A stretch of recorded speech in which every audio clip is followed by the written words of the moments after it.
Hello guys, welcome back to class. I am Shubham Mahajan, your GS guru. जी हाँ friends, आज का हमारा जो है टॉपिक नंबर 2 होगा इंडियन पॉलिटी का। जैसा कि पिछली वीडियो के कंक्लूजन में मैंने आपको बताया था कि हमने क्या करना है आज के टॉपिक में, history in the making of Indian constitution. देख लीजिए, history in the making of Indian constitution. History का क्या मीनिंग होता है? इतिहास। ये तो आप सबको पता है। इतिहास, जैसा मैंने आपको कल ही बताया था वीडियो पे कि आप कोई भी चीज कर लीजिए, कुछ भी पढ़ लीजिए, उसमें हिस्ट्री जरूर होगी। अगर नहीं आपको यकीन होता, जैसे मैं आपको ज्योग्राफी की अगर बात करूं, हमारे इंडियन जो हिमालयस हैं, जो हमारे इंडिया का सर का ताज माना जाता है हिमालयस, उसकी ओरिजिनेशन के पीछे भी एक हिस्ट्री है। जी हाँ, अब जब हम ज्योग्राफी करेंगे तब आपको उसमें पता चल जाएगा कि कैसे उसकी हिस्ट्री आती है। अब हमारा जो इसके ऊपर पूरा का पूरा आपको पता ही है, हिस्ट्री जो सबको तंग करता है वो तो पूरी तरह से जो है सब्जेक्ट आता है। फिर हमारा इंडियन पॉलिटी, इसमें हमारा जो हमने आज डिस्कस करना है वो करना है कि कैसे हमारा कॉन्स्टिट्यूशन बना। ये दो तरह से हमारे इतिहास आएंगे। एक आएगा सिंपल, जो हमारा सेकेंड वर्ल्ड वॉर के बाद हमें इंडिपेंडेंस जो मिला, उसके 2 साल या 5 सालों के टाइम पीरियड के बीच में क्या क्या हिस्टोरिक मूव्स हुए। दूसरा हमारा 1773 से लेकर, जी हाँ 1773, जब हमारा सबसे पहला रेगुलेटिंग एक्ट आया था, उधर से लेकर हमारा 1947 तक जो जो हमारे इतिहास में चेंजेस लाए गए उसके बारे में। अब हमारा पहला फेज आज हम करेंगे, दूसरा फेज जो है नेक्स्ट वीडियो में या उसकी अगली जो भी वीडियो होगी उसमें आपको पूरी तरह से मिल जाएगा। ठीक है, अब देखिए, सबसे पहले याद रखना क्या होता है। सेकेंड वर्ल्ड वॉर की बात की जाती है, जो हुआ था 1939 से लेकर 1945 तक। ये तो हर किसी को पता होगा। अब मैं आपको एक चीज और बता देता हूं, 1914 में जब हमारा फर्स्ट वर्ल्ड वॉर हुआ था, उसमें आपको पता ही है इंग्लैंड जो है बड़ी अच्छी पोजीशन पे था, उसको बड़ा बेनिफिट हुआ फर्स्ट वर्ल्ड वॉर में। बट जब सेकेंड वर्ल्ड वॉर की बात की जाती है, इंग्लैंड को लगा कि हमें जो है फिर से यहाँ पे जीत मिलेगी। ये यूरोपियन डोमिनेशन की बात थी पूरी वर्ल्ड के ऊपर। वर्ल्ड के ऊपर इसलिए कहा जाता है उसको क्योंकि जो पूरा का पूरा हमारा वर्ल्ड था ना, उस समय कॉलोनियल एम्पायर बना हुआ था। जी हाँ, जैसे इंग्लैंड के बारे में अगर आपको पता होगा, 54 नेशंस के ऊपर जो है उन्होंने राज किया हुआ है। उसी तरह बाकी कंट्रीज की बात की जाए, जैसे रशिया हो गया या फ्रांस हो गया या और कोई कंट्री होगी, उनका जो है डोमिनियन बाकी कंट्रीज में था। तभी उसकी सुप्रीमेसी के लिए जो है लड़ाई होती है सेकेंड वर्ल्ड वॉर में। और क्या होता है आपको पता ही है, इंग्लैंड की बड़ी बुरी हालत हो जाती है। ठीक है, जब इंग्लैंड की बुरी हालत होती है ना, तो उसके बाद उनको लगता है कि अब जो हमने पोजेशंस रखे हुए हैं, जिसमें सबसे बड़ा उस समय इंडिया आता था, उनको ये डर था इंडिया भी हमारे ऊपर रिवॉल्ट ना छेड़ दे। जब हम हिस्ट्री में आएंगे तब आपको पता चलेगा कि कैसे हमारे इंडियन लीडर्स, जिसमें सुभाष चंद्र बोस सबसे बड़ा नाम आता है, जिन्होंने इंग्लैंड को बड़ा उस समय तंग किया हुआ था और हमारी आजादी का सबसे पहला कदम भी उन्होंने रखा था। ठीक है, फिर क्या होता है, इंग्लैंड को लगता है कि ये जो आगे लड़ाई लड़ रहे हैं, तो ये ना हो ये हमारे ऊपर पूरी तरह से अटैक कर ले, जैसे 1857 में हुआ। और अगर ऐसा होता तो इंग्लैंड पूरी तरह से ध्वस्त हो जाता। ठीक है, फिर उसके बाद क्या होता है, 1946 में जब कंक्लूड हो जाती है पूरी तरह से सेकेंड वर्ल्ड वॉर, तो उसके बाद 1946 की बात की जाती है। उस समय इंग्लैंड क्या करते हैं, वहां से ना 3% को हमारे यहाँ पे बेचते हैं। जो जो आज मैं बोलते जाऊंगा उसको आपने साथ साथ लिखते जाना, चाहे बार बार पॉज करके लिखिए, चाहे मैं बोल रहा हूं उसके साथ साथ लिखिए। बट ये सारा आपके लिए बेनिफिशियल होने लगा, क्योंकि JKSSB की बात की जाए, SSC की बात की जाए, सीधा पिन पॉइंटर्स वो पूछते हैं। ठीक है, 1946 में क्या होता है, एक कैबिनेट मिशन प्लान आता है। ये देखिए, कैबिनेट मिशन प्लान आता है हमारे इंडिया में, जो किसने भेजा था, ब्रिटेन की सरकार ने। ठीक है, इंग्लैंड ने यहाँ पे इंडिया में एक प्लान भेजा 1946 में, जिसका नाम था कैबिनेट मिशन प्लान। अब इसके कौन कौन से मेंबर्स थे? सबसे पहले आएंगे सर स्टैफर्ड क्रिप्स।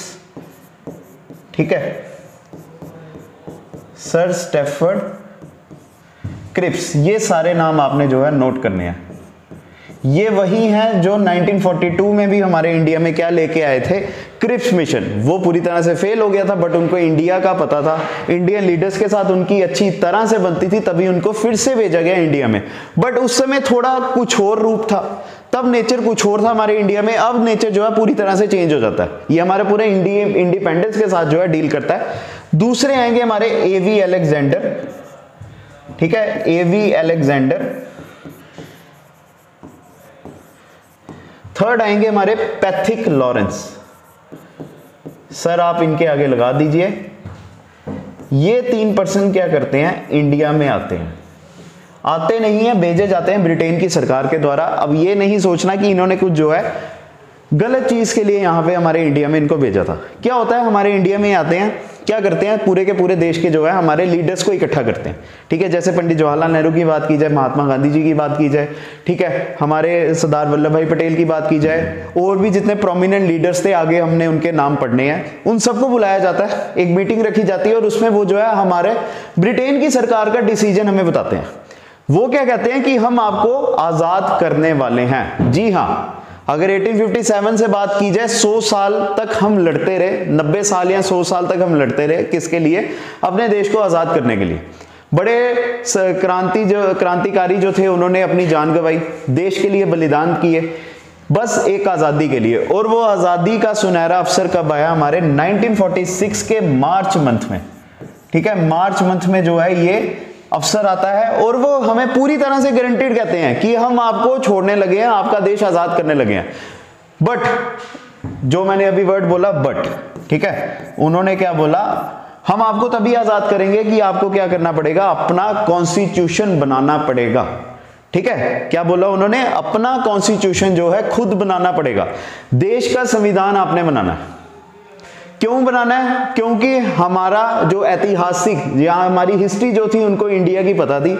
हमने हमेशा धर्म के नाम पे लड़ाई की, या क्या कहते हैं जात पात के ऊपर लड़ाई की, ये चीजें जो है वो खत्म करवाना चाहते थे। उन्होंने हमें बोला कि अगर ये प्रॉब्लम्स आपकी फिर वे फ्यूचर रहेगी ना, तो कोई और नेशन आपके ऊपर हो सकता है क्या कर ले, कब्जा कर ले। ठीक है, ये चीजें खत्म कराने के लिए इन्होंने हमें क्या बोला, हम आपको आजाद कर रहे हैं, बट आपने क्या करना है, अपना कॉन्स्टिट्यूशन बनाना है। कोई गलत चीज नहीं बोली इन्होंने, बड़ी अच्छी चीज बोली। अब आपको पता ही है हमारा देश किसके ऊपर चलता है, कॉन्स्टिट्यूशन के ऊपर, जो हमारे देश का सुप्रीम लॉ है। ना कोई धर्म ग्रंथ के ऊपर हमारा देश चलता है, ना किसी लीडर के कहने के ऊपर देश चलता है, जो भी चलता है कॉन्स्टिट्यूशन के ऊपर चलता है। ठीक है, अब कैबिनेट मिशन प्लान के तहत क्या होता है, जब वो चले जाते हैं वापिस, तो सारे लीडर्स वहां पे बैठे रहते हैं, वो डिसाइड करते हैं कि अब क्या करना चाहिए, और सबकी सहमति होती है। सब कहते हैं यार बड़ा अच्छा प्लान है, ये करना चाहिए, हमें आजादी तो मिल ही रही थी ना हमें।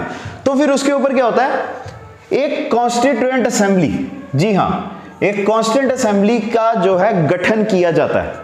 अब ये गठन ऐसे सिंपल नहीं हो जाता, इसके ऊपर इलेक्शंस किए जाते हैं पूरे देश के ऊपर।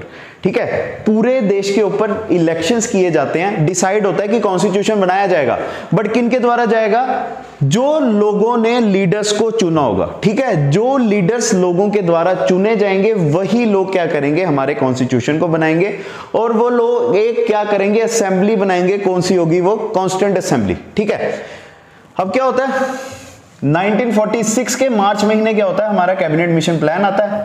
तो उसके बाद, ठीक है, 1946 के बाद जो है मई महीने क्या होता है, इलेक्शंस होते हैं। ठीक है, इलेक्शंस होते हैं, और फिर हमारी कैबिनेट जो कॉन्स्टिट्यूएंट असेंबली है पूरी तरह से बन जाती है। अब एक चीज आपको और बता देता हूं इसका ब्रेकडाउन। हमारे देश में उस समय कितनी टोटल सीट्स थी, वो थी 389।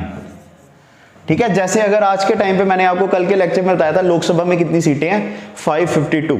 ठीक है, और राज्यसभा में 250 है ना। उसी तरह जब हमारा जो प्रोविंशियल इलेक्शंस हुए थे कॉन्स्टिट्यूएंट असेंबली के लिए ना, तो उस समय कितनी सीट्स थी पूरे देश में, हमारी 389। ठीक है, अब इसको तोड़ा जाएगा, अब इसको 389 को तोड़ा जाएगा। कैसे, ये 389 सीट्स जो है डिवाइड की गई थी। यहां से चलते हैं, यहां पे 296 आएगा, 296 एंड 93। जो 296 था ना, ये था हमारा ब्रिटिश इंडिया। ये इससे आपको पता चल जाता है ये ब्रिटिश इंडिया का मीनिंग क्या हुआ। ये वो एरिया या ये वो सीटें थी जहां पे ब्रिटेन की सरकार थी, यहां पे डायरेक्टली अंग्रेजी हुकूमत जो है हमारी इंडियन स्टेट्स के ऊपर चलती थी। और ये जो 93 सीट्स थी, ये कौन थे, हमारे प्रिंसली स्टेट्स। ठीक है, ये थे हमारे प्रिंसली स्टेट्स। अब प्रिंसली स्टेट्स का मीनिंग क्या हो गया, जैसे जम्मू कश्मीर की बात की जाए, ये जो है हमेशा से प्रिंसली स्टेट थी, क्योंकि यहां पे महाराजाओं का राज चलता था। ठीक है, यहां पे ब्रिटेन की हुकूमत थी, यहां पे प्रिंसली स्टेट्स थी, यहां मतलब राजाओं के जो है रिप्रेजेंटेटिव, जहां पे राजाओं का राज चलता था, कोई सरकार नहीं होती थी, कोई इलेक्शंस नहीं होते थे, तो ये वो स्टेट्स थी। अब एक चीज और याद रखना, यहां से हमने 4 सीटें और तोड़नी है, वो आती है हमारी कमिश्नर प्रोविंसेस। ठीक है, ये आती है हमारी कमिश्नर प्रोविंसेस। यहां पे क्या होता था, मिली जुली सरकार होती थी, वोटिंग के तहत जो है लोगों को चुना जाता था, बट ब्रिटेन की सोवरेनिटी के अंडर वो होते थे, बट क्या होता था, लोगों के रिप्रेजेंटेटिव आते थे। अब उनके नाम लिख लीजिए आप, कौन कौन सी वो स्टेट्स आती है, दिल्ली, अजमेर, कुर्ग और बलोचिस्तान। ठीक है, 4 तरह की स्टेट्स थी हमारी, दिल्ली, अजमेर, कुर्ग एंड बलोचिस्तान, जो 296 में से ना 4 अलग थे, मतलब वहां पे मिली जुली सरकार थी, ब्रिटेन की भी इंडिया की भी। ठीक है, दोनों आपसी म्यूचुअल अंडरस्टैंडिंग में जो है एक स्टेट की वर्किंग करते थे। चलिए अब आगे चलते हैं। अब एक चीज और याद रखना, ये 93 सीट जो थी ना प्रिंसली स्टेट्स, ये आपको कोई नहीं बताएगा और ना ही मेरे को नहीं लगता किसी ने यूट्यूब पे किसी ने और किसी प्लेटफॉर्म पे बताया होगा। ये 93 जो प्रिंसली स्टेट थी ना, ये जो प्रिंसली स्टेट्स के मेंबर थे, इन्होंने क्या किया था, बॉयकॉट किया था। ठीक है, इन्होंने क्या किया था, बॉयकॉट किया था। ये चाहते थे कि हम इंडिपेंडेंट रहे, बट अगर हम देश का संविधान बना रहे हैं और देश आजाद हो रहा था, हम तो अपने आप को सबमिट कर रहे हैं ना वहां पे, तो ये चाहते नहीं थे। इन्होंने रिफ्रेन किया अपने आप को कॉन्स्टिट्यूएंट असेंबली की प्रोसीडिंग के लिए। जो भी इलेक्शन हुए वो हुए हमारे 296 सीट्स के ऊपर। अब एक चीज और याद रखना, अगर इन सबको 389 के अगर सीटों की बात की जाए ना, तब हमारे 282 सीट्स जो थी वो हमारी जीती थी आईएनसी ने, इंडियन नेशनल कांग्रेस ने जो है 282 सीट्स जीती थी। 73 जो है हमारी मुस्लिम लीग ने जीती थी, 73 सीट्स जो है मुस्लिम लीग ने जीती थी, और 15 सीट जो है हमारी अदर्स या इंडिपेंडेंट जिसको कहा जाता है। ये चीज भी याद रखना। पहले आया सीट्स के बारे में, देश हमारा पूरी तरह से क्या कहते हैं असेंबली के ऊपर कर दिया गया, सीट्स के ऊपर तोड़ा गया। फिर उसके बाद जो इलेक्शंस होते हैं ना, उसमें 282 सीट्स सबसे ज्यादा इंडियन नेशनल कांग्रेस ने किया, 73 सीट्स हमारी मुस्लिम लीग ने जीती और 15 जो है इंडिपेंडेंस ने। अब एक चीज याद रखना, इससे क्या होता है, पूरे देश में ये पता चल जाता है कांग्रेस सबसे बड़ी पार्टी है। मुस्लिम लीग को लगता है कि हम जब इसमें पार्ट लेंगे ना, तब हमें लगेगा कि हमारा बहुमत ज्यादा होगा, हम आगे जब देश आजाद होगा ना, तो हमारा क्या होगा, गवर्नमेंट में पूरी तरह से हिस्सेदारी होगी। बट ऐसा नहीं होता, उल्टा हो जाता है। अब देखो ना कितना बड़ा शेयर हुआ, 282 और 73 में, मतलब अराउंड 150 जो है, रफली मैं बोल रहा हूँ, मैथ्स मेरे को इतना अच्छा नहीं आता, अराउंड 150 सीट्स का जो है फर्क आया। अब इसकी वजह से क्या होता है, 73 जब इनको सीट्स मिलती है ना, 73 या 75 सीट्स थी, इसके बाद क्या होता है, मुस्लिम लीग अपने आप को बॉयकॉट कर लेती है पूरी तरह से।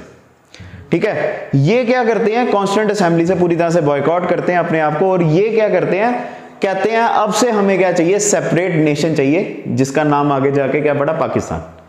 ये इसी के बाद होता है, जो प्रोविंशियल इलेक्शंस होते हैं हमारे कॉन्स्टिट्यूएंट असेंबली के लिए, वो उसी के ऊपर क्या होता है, बाद में मुस्लिम लीग एक डायरेक्ट एक्शन डे जो है डिक्लेयर करती है और कहती है अब हमने पाकिस्तान अपना लेना ही लेना। ठीक है, ये चीज याद रखना। फिर बात करते हैं आगे, जब हमारी कॉन्स्टिट्यूएंट असेंबली के इलेक्शंस हो जाते हैं, फिर उसके बाद दिसंबर महीना आता है, मई में इलेक्शंस होते हैं, सितंबर तक का टाइम चला जाता है हमारा, मतलब इतना टाइम लग जाता है हमारे मेंबर्स को चुनने में, इलेक्शंस होने में। ठीक है, टाइम तो लगता ही है, आपको पता ही है। और आज के टाइम पे फिर डिजिटल होता है, पहले तो इतना होता ही नहीं था। अब एक चीज याद रखना, उसके बाद ये सब जब खत्म कब होता है, कंक्लूजन 9 दिसंबर 1946 को। ठीक है, 9 दिसंबर 1946 को यही कॉन्स्टिट्यूएंट असेंबली क्या करती है, अपनी पहली मीटिंग करती है। मैंने यहाँ पे फर्स्ट टाइम लिखा हुआ है, बट इसका क्या मीनिंग हुआ, पहली मीटिंग जो इनकी ऑफिशियल कब होती है कॉन्स्टिट्यूएंट असेंबली के मेंबर्स की, वो होती है हमारी 9 दिसंबर 1946 को। अब इसमें एक हिस्टोरिकल डेट्स आएंगी, वो लास्ट में है, वो आपको बिल्कुल लास्ट में जाके ही मैं बताऊंगा। अब एक चीज याद रखना, पहला दिन था, लोगों को पता नहीं था क्या करना है, विजन ये पता था कॉन्स्टिट्यूशन बनाना है, बट आपस में वो एक दूसरे को जानते नहीं थे, इतना ज्यादा नहीं फ्रैंकली जानते थे। तो उन्होंने उस दिन क्या किया, एक टेम्पररी चेयरमैन चुना या टेम्पररी प्रेसिडेंट चुना कॉन्स्टिट्यूएंट असेंबली का, जिनका नाम था सचिंद्रनाथ सिन्हा। ठीक है, अब एक चीज आपको और बता दूं, ये जो हमारा कॉन्स्टिट्यूशन बना ना, कहां पे बना, संसद भवन में ही बना, जहां पे हमारा पार्लियामेंट है ना, जहां पे लोकसभा राज्यसभा बैठती है, वहीं पे हमारा जो है कॉन्स्टिट्यूशन भी बना हुआ है। क्योंकि 1927 में जो है हमारा संसद भवन बना था, एडवर्ड लुटियन ने जिसको डिजाइन किया था। अब ये जो मीटिंग जो है, ये भी कहां पे होती है, दिल्ली में ही होती है। ठीक है, एक चीज याद रखना। अब आगे आपको और इंटरेस्टिंग चीजें बताता हूं। अब हमारा इंडिया जो था ना, कॉलोनियल था, और हम आजाद कब हुए, 1947 से। ठीक है, 1947 से लेकर 50 तक क्या होता है, हम जो है इंडिया जो है अभी भी ब्रिटेन का डोमिनियन था। ये क्या होता है, ये आपको मैं आगे बताऊंगा। ठीक है, चलिए अब आगे चलते हैं। पहली मीटिंग का पता चल गया आपको। अब आगे देखते हैं आगे क्या आता है।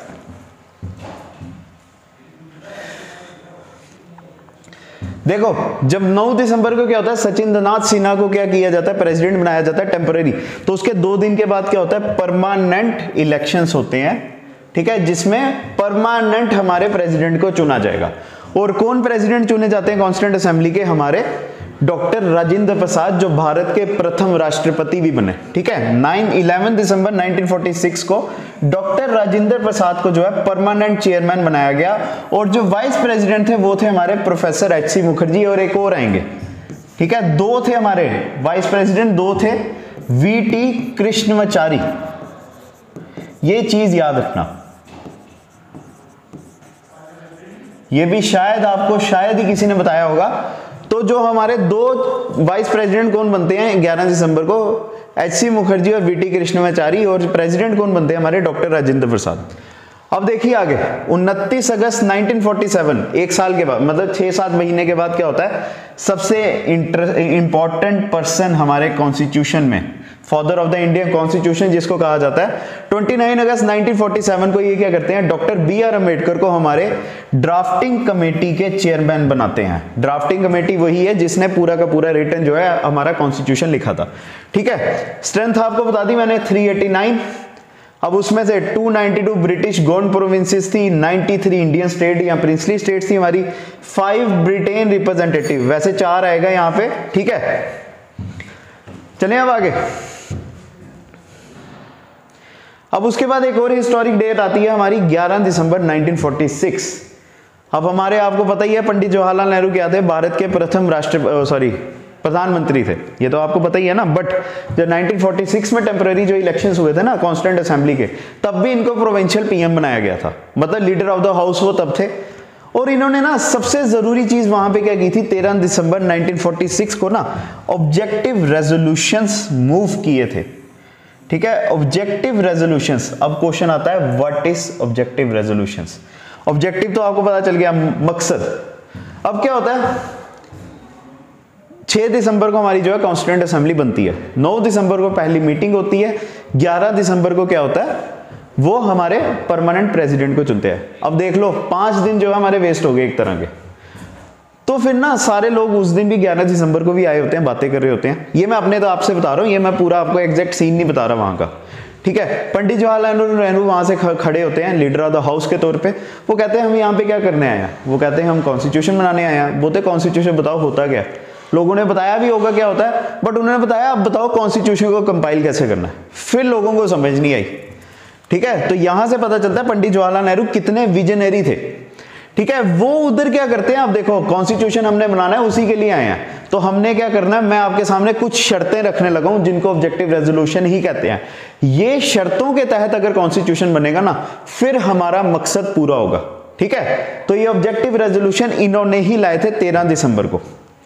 अब उसके बाद ऐतिहासिक चीज ये भी नोट कर लेना, हमारा कॉन्स्टिट्यूशन बनाने के लिए ना टोटल 11 सेशन लगे हैं कॉन्स्टिट्यूएंट असेंबली के, जिसमें से 165 डेज का 11 सेशन का टाइम पीरियड था, ठीक है। अब एक और चीज जो उससे भी ज्यादा जरूरी चीज है, और n number of times exams में पूछे गए हैं, चाहे वो स्टेट पीएससी की बात की जाए, ठीक है, या सेंटर के किसी भी एग्जाम की बात की जाए, हमारे कॉन्स्टिट्यूशन को ना बनने में कितना एग्जैक्ट टाइम लगा है, वो लगा है 2 साल 11 महीने और 18 दिन। ये चीज याद रखना हमेशा अपने साथ, जब तक आप अब जिंदा हो ना, ये आपके दिमाग में बात रहनी चाहिए। रफली 3 साल लगे हैं, बट ये हमारे एग्जामिनेशन पॉइंट ऑफ व्यू से गलत है। जो एग्जैक्ट टाइम पीरियड लगा है वो हमारा 2 साल 11 महीने 18 दिन ही लगा है, ठीक है। अब एक और चीज, 26 जनवरी को हम क्या मनाते हैं, रिपब्लिक डे मनाते हैं ना, और लोगों को मैक्सिमम, अभी मैं आपको रिपब्लिक डे का मीनिंग भी बताऊंगा, बट हमारा जो कॉन्स्टिट्यूशन बनके तैयार हुआ था ना, वो हुआ था 26 नवंबर 1949 को। हमने अडॉप्ट कब किया था इसको, पूरी देश में कब चलाया था, 26 जनवरी 1950 में, ठीक है। बना कब, 26 नवंबर 1949, लागू कब हुआ, 26 जनवरी 1950। अब बात करते हैं ये 26 जनवरी को क्यों लागू हुआ। थोड़ा पीछे चलते हैं हिस्ट्री में। हिस्ट्री की बात करें तो हिस्ट्री ना है बीच में तो ऐसा थोड़ी ना हो सकता है। 1929 को क्या होता है, कराची की बात है ये, अगर आपने मॉडर्न हिस्ट्री पढ़ी होगी तो आपको याद होगा, यहाँ मूवी अगर देखी होगी आपने शहीद भगत सिंह जी के ऊपर अगर कोई भी मूवी बनी होगी। 1929 में कराची में क्या होता है, पंडित जवाहरलाल नेहरू ना जब पहली बार प्रेसिडेंट बनते हैं कांग्रेस के, ठीक है, वो अपनी एक बात वहां पे रखवाते हैं। क्या रखवाते हैं? पूर्ण स्वराज, ठीक है, पूर्ण स्वराज। ये क्या करते हैं, अंग्रेजों को ना अपना नेचर बता देते हैं। ये कहते हैं कि हमें अब से क्या चाहिए, पूरी कंप्लीट इंडिपेंडेंस चाहिए, हमें कोई भी आधी आजादी आपसे नहीं चाहिए। पहले इनका यही होता था, डोमिनियन स्टेटस मांगते थे हमेशा। बट जब 1929 में ये प्रेसिडेंट बने ना, तब इन्होंने पूरी तरह से बोल दिया कि क्या बनना है, अब हमें चाहिए पूर्ण स्वराज, कंप्लीट इंडिपेंडेंस। और इन्होंने यही कहा, उस दिन था 26 जनवरी, तो इन्होंने बोला अब से 26 जनवरी क्या किया जाएगा, इंडिपेंडेंस डे के तौर पे मनाया जाएगा। बट क्या होता है, हमें इंडिपेंडेंस कब मिलती है, 15 अगस्त 1947 को मिलती है ना, तो 2 इंडिपेंडेंस तो मनाई नहीं जा सकती। तभी हमने क्या किया, जब 26 नवंबर को कॉन्स्टिट्यूशन बना ना, तब हमने बोला यार वो देखो 2 महीने के बाद हमारा एक और ऐतिहासिक दिन आ रहा है, तो 2-2 छुट्टियां रखेंगे, क्या फायदा उसका। ठीक है, इंसान काम करने आता ना दुनिया में, छुट्टियां नहीं ना एंजॉय करने आता। तो उन्होंने क्या बोला, अब हम जनवरी के दिन 2 महीने के बाद इसको रिपब्लिक डे के तौर पे मनाएंगे। ठीक है, आगे समझ। बट ये चीज नहीं भूलना कि 26 नवंबर को कुछ नहीं हुआ था। एक हमारा 26 नवंबर क्या है, कॉन्स्टिट्यूशन डे हुआ है, कॉन्स्टिट्यूशन डे कहते हैं इसको। और हमारे 26 नवंबर को क्या होता है, और आपको एक और चीज बताता हूं, कौन कौन से आर्टिकल्स जो हमारे कॉन्स्टिट्यूशन में जो है लागू हुए थे। ठीक है, वो कौन कौन से आएंगे, 5, 6, 7, 8, 9, 60, 324, 366, 367, ये कुछ आर्टिकल्स हैं जो हमारे देश में उस समय लागू हुए थे। ठीक है, बाकी रेस्ट जो रिमेनिंग जितने आर्टिकल्स थे ना, वो फुल फ्लैज 26 जनवरी को एप्लीकेबल हो जाते हैं पूरे देश में। ठीक है, ये फर्क है हमारे 26 नवंबर में और 26 जनवरी में। ठीक है, ये चीज नहीं भूलना आप। चलिए अब आगे, जो अगर कुछ बचा हुआ है, वैसे तो मैंने आपको सारा बता दिया हुआ है, कुछ अगर बचा हुआ है तो वो आपको बता देता हूं। चलिए अब आते हैं इंपॉर्टेंट डेट्स जो मैंने आपके साथ डिस्कस की है, वही आपको अभी मैंने बताना है। सबसे पहले 6 दिसंबर 1946, इस दिन हमारा कॉन्स्टिट्यूएंट असेंबली बनके तैयार हो जाता है। 9 दिसंबर 1946, जिस दिन इनकी पहली मीटिंग होती है, सचिंद्र नाथ सिन्हा को हमारा टेम्पररी प्रेसिडेंट बनाया जाता है। 13 दिसंबर, इसमें से एक डेट रहेगी 11 दिसंबर, वो आपने कमेंट सेक्शन में बताना क्या होता है 11 दिसंबर को। 13 दिसंबर को ऑब्जेक्टिव रेजोल्यूशन मूव किए जाते हैं पंडित जवाहरलाल नेहरू के द्वारा। 22 जनवरी 1947 को यही ऑब्जेक्टिव रेजोल्यूशन क्या किए जाते हैं, पास किए जाते हैं कॉन्स्टिट्यूएंट असेंबली के द्वारा। 26 नवंबर 1949 जब कॉन्स्टिट्यूशन हमारा देश में लागू हुआ। ठीक है, फिर आता है 24 जनवरी 1950, इसमें 2 चीजें आएंगी। हमारा जो इंडियन कॉन्स्टिट्यूशन जिसको हमारे कॉन्स्टिट्यूएंट असेंबली के मेंबर्स ने बनाया था, उसने क्या किया, फाइनल साइन किए। ठीक है, कॉन्स्टिट्यूशन के ऊपर फाइनल साइन किए। और एक और चीज, ये इनकी लास्ट मीटिंग थी, 24 जनवरी इनकी लास्ट मीटिंग थी। और एक और चीज क्या करते हैं, ये जब कॉन्स्टिट्यूशन बना लेते हैं ना, फिर ये अपने आप को क्या करते हैं, टेम्पररी प्रेसिडेंट, टेम्पररी पार्लियामेंट के रूप में चेंज कर लेते हैं। क्या होता है, देखो ना, कॉन्स्टिट्यूशन बना, इलेक्शंस नहीं ना हुए थे, अभी पीएम नहीं ना चुना गया था ऑफिशियली, तो इन्होंने बोला जब तक हमारे पार्लियामेंट के इलेक्शंस नहीं ना होंगे, तब तक तो देश चलाना है ना किसी ने, पार्लियामेंट ही देश चलाती है, वो आपको मैंने कल भी बताया। तो वही पार्लियामेंट का काम कौन करेंगे, हम करेंगे। तो 24 जनवरी को ये जो कॉन्स्टिट्यूएंट असेंबली के मेंबर्स थे ना, ये टेम्पररी अपने आप को पार्लियामेंट के रूप में चेंज कर देते हैं, जो 1952 तक चलता है। ठीक है, अब आता है 26 जनवरी लास्ट। 26 जनवरी 1950 क्या है, जिस दिन हमारा कॉन्स्टिट्यूशन पूरे देश में हमारा जो है लागू हो जाता है और कॉन्स्टिट्यूएंट असेंबली खत्म हो जाती है। अब एक चीज आती है यहां पे, रिपब्लिक डे। ठीक है, रिपब्लिक डे, हम इसको रिपब्लिक डे क्यों कहते हैं, बड़ा इंटरेस्टिंग क्वेश्चन है। ठीक है, रिपब्लिक डे क्यों कहते हैं, हम 26 नवंबर को भी रिपब्लिक डे कह सकते थे, या 26 जनवरी को हम जो है कॉन्स्टिट्यूशन डे कह सकते थे, बट हमने क्या कहा है, इसको रिपब्लिक डे का। अब देखिए, आप अगर वीडियो की स्टार्टिंग में अगर आप अटेंटिव थे अच्छी तरह, तब मैंने आपको क्या कहा था, कॉन्स्टिट्यूएंट असेंबली ने आपको क्या बोला था, कैबिनेट मिशन प्लान ने क्या बोला था, हम आपको आजाद कर रहे हैं, बट आपको कॉन्स्टिट्यूशन बनाना पड़ेगा। बट ठीक है, बट एक चीज याद रखो, 1946 में वो आए, रिपब्लिक डे हमारा 50 में होता है, 1950 में होता है ना, तो हम आजाद कब होते हैं, 1947 में। तो अंग्रेजों ने उस समय जाने से पहले ना 3 3 जून 1947 को, जिसको हमारा इंडियन इंडिपेंडेंस एक्ट भी कहा जाता है।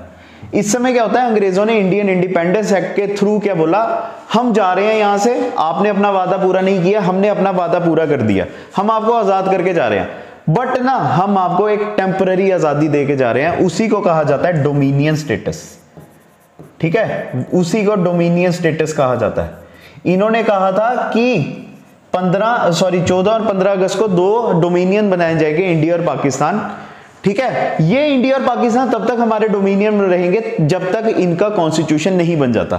तो हमारा कॉन्स्टिट्यूशन जब बनके पूरी तरह से तैयार हो जाता ना 26 जनवरी 1950 को, तब हम डिक्लेयर करते हैं कि हम रिपब्लिक हैं। रिपब्लिक का मीनिंग है कि हमारे ऊपर ना कोई राजा का राज है, ना क्वीन का, ना इंग्लैंड की क्वीन का राज है, ना हमारे इंडियन राजा का किसी का राज है। हम पूरी तरह से प्रधान है यहाँ पे। ठीक है, हम इंडियंस प्रधान है पूरी तरह से, तभी इसको रिपब्लिक डे कहा जाता है।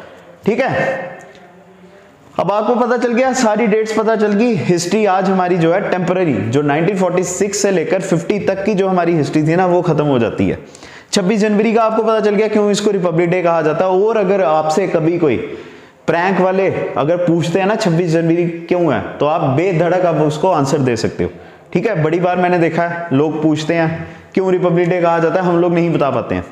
ठीक है, हर किसी को ज्यादा सारी नॉलेज हो जरूरी नहीं ना होता, बट अब आपको मैं गारंटी देता हूं क्यों इसको रिपब्लिक डे कहा जाता है। ठीक है, चलिए अब नेक्स्ट वीडियो में आपके साथ मिलते हैं। आज का हमारा लेक्चर नंबर 2 जो इंडियन पॉलिटी का था, history in the making of Indian constitution, वो होता है कंक्लूड। ठीक है, नेक्स्ट वीडियो में आपके साथ मिलेंगे, प्रीएम्बल करेंगे, हम सोर्सेस करेंगे इंडियन कॉन्स्टिट्यूशन के। देखिए हर वीडियो ना आपके लिए बड़ी जरूरी होने वाली है, हर बेनिफिशियल है। एग्जाम में कुछ नहीं, क्या पता क्या पूछा जाए, बट जो जो पूछा जा सकता वो तो किया जा सकता ना। ठीक है, जहां तक हमारी लिमिट है, जहां तक एग्जामिनर की लिमिट है, वो तो करना ना हमने। तो नेक्स्ट वीडियो में, ये मैंने आपको पहले ही कहा था, आपकी 20-25 जो है इसकी वीडियोस बनेगी इंडियन पॉलिटी की अकेले। ठीक है, नेक्स्ट वीडियो में आपके साथ मिलते हैं, तब तक पढ़ते रहिए, आप हमारे चैनल के साथ बने रहिए और कमेंट सेक्शन में जरूर बताना कैसी रही वीडियो। ठीक है, कैसा ये लेक्चर रहा। अगर ये आपको लेक्चर अच्छा लगता है तो अपने दोस्तों के साथ भी शेयर कीजिए, लाइक कीजिए, ज्यादा से ज्यादा सब्सक्राइब कीजिए चैनल को और आगे शेयर कीजिए। ठीक है, thanks a lot guys, God bless you. कल मिलते हैं अब आपको।